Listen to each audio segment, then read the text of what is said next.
ai đom có ban rầm lịchនៅក្នុងក្របខ័ណ្ឌទំនាក់ទំនងទ្វេភាគីai đomបានបញ្ជាក់ថាកន្លងមកអូទ្រីសបានចូលរួមចំណែកនៅក្នុងកិច្ចសហប្រតិបត្តិការជាមួយនឹងកម្ពុជានៅក្នុងវិស័យដោះមីនរួមទាំងការជួយជុំជ្រែងដល់អង្គជំនុំជម្រះវិសាមញ្ញនៃតុលាការខ្មែរក្រហមតុលាការកម្ពុជាដែលយើងហៅថាតុលាការកូនកាត់កាលពីពេលកន្លងទៅបានចូលរួមយ៉ាងសកម្មនៅក្នុងកិច្ចការងារនេះហើយយ៉ាងណាក៏ដោយចុះអាយដាមរំពឹងចំពោះទ្វេទំនាក់ទំនងពាណិជ្ជកម្មរវាងកម្ពុជានិងអូទ្រីសដែលនៅពេលបច្ចុប្បន្នធ្វើតែមិនទាន់មានភាពកើនឡើងច្រើនក៏ពិតមែនប៉ុន្តែអាយដាមសង្ឃឹមថាពាណិជ្ជកម្មរវាងកម្ពុជានិងអូទ្រីសនឹងមានកំណើនកើនឡើងនៅពេលឆាប់ខាងមុខដោយនៅក្នុងខែក្រោយអាយដាមបានបញ្ជាក់ថាអ្នកវិនិយោគរបស់អូទ្រីសនឹងមកទស្សនកិច្ចនៅក្នុងប្រជាជាតិកម្ពុជាដើម្បីស្វែងរកនៅឱកាសនៃការវិនិយោគនៅក្នុងប្រទេសកម្ពុជា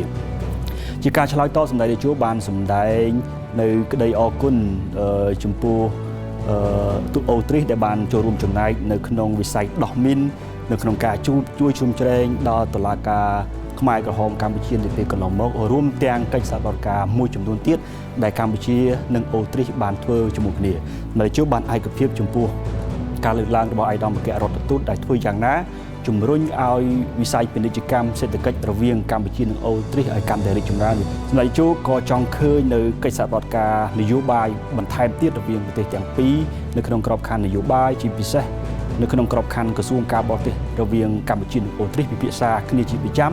ដើម្បីស្វែងរកនូវយន្តការធ្វើកិច្ចសហប្រតិបត្តិការជាមួយគ្នាជាបន្តទៅមុខទៀត